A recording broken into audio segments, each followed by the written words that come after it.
આપણા મુખ્યત્વે જે જાહેર પરિવહન વ્યવસ્થા છે એમાં ડીઝલ પ્લસ ઇલેક્ટ્રિક બસ આપણી જે છે ઇલેક્ટ્રિક બસ ના મારફતે આપણે સંચાલન કરી રહ્યા છે. એટલે હાલનો આ જે પ્રશ્ન છે એ ઇલેક્ટ્રિક બસના જે ઓપરેટર છે એમને લગતો પ્રશ્ન છે. એમના જે ડ્રાઈવર એમના તરફથી હાયર કરેલા હોય છે એમના પગાર બાબતેને માગણીને લઈ અને પ્રશ્ન હાલમાં ઉપસ્થિત થયેલ છે. આ બાબતે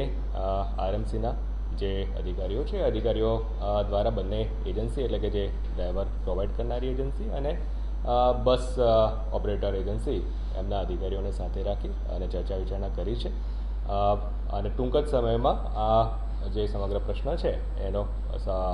સુખદ નિવેડો આવી અને ફરીથી બસનું જે સંચાલન છે એ સંચાલન ખૂબ ટૂંક સમયમાં પુનઃ સ્થાપિત કરવામાં આવશે.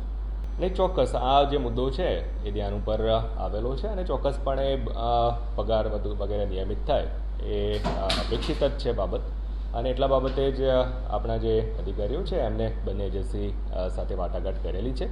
અને ભવિષ્યમાં પણ આ પ્રકારના કોઈપણ કર્મચારીના આવા નાના મોટા પ્રશ્નો ન આવે, ખાસ કરીને પગાર રિલેટેડના પ્રશ્નો ન આવે